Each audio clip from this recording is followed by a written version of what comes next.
নমস্কার সবাইকে। চিন্তনের গল্প চ্যানেলে আপনাদের সবাইকে স্বাগত। আপনারা সবাই কেমন আছেন?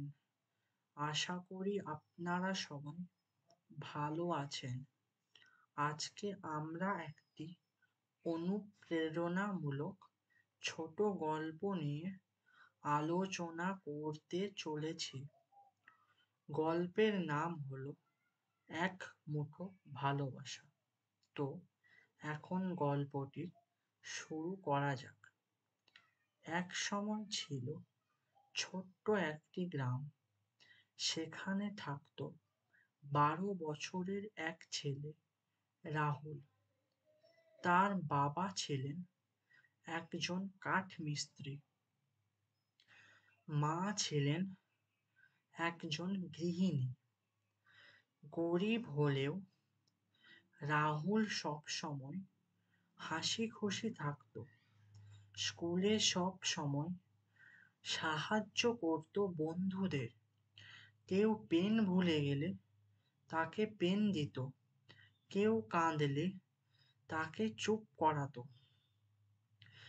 একদিন স্কুলে একটি ঘোষণা করা হলো।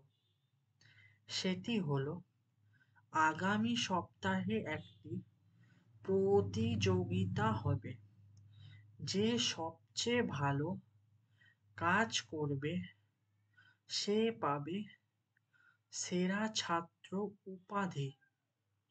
সকলেই ব্যস্ত হয়ে পড়ল নিজেদের কাজ নিয়ে। কেউ রাস্তা ঝাড়ু দিল, কেউ গাছ লাগালো, কিন্তু রাহুল কিছু করল না, চুপচাপ রইল। শেষ দিন শিক্ষক সবাইকে জিজ্ঞেস করলেন, তোমরা কি করেছো? সবাই বলল নিজেদের কাজ। শেষে রাহুল উঠে দাঁড়ালো।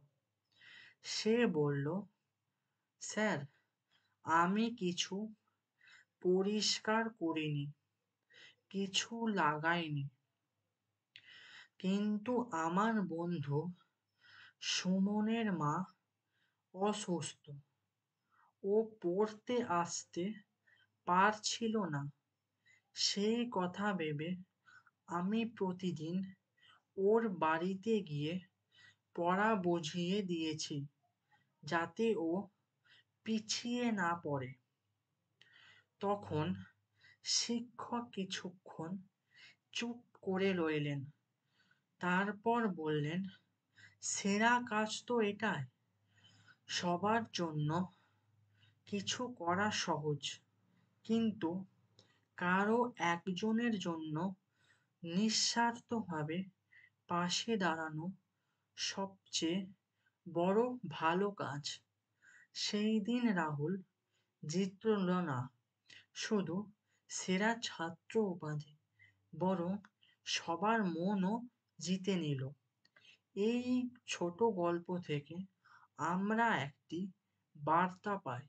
সেই বার্তাটি হলো, ভালো কাজ মানে বড় কিছু নয়, কারো পাশে থাকা। ছোট সাহায্য করাও হতে পারে জীবনের সবচেয়ে বড় একটি অনুপ্রেরণা। তো এখানেই আমাদের এই ছোট গল্পটি শেষ হচ্ছে। আপনাদের সবার এই গল্পটি কেমন লাগলো আমাকে কমেন্টের মাধ্যমে জানাবেন এবং আমার পাশে থাকবেন।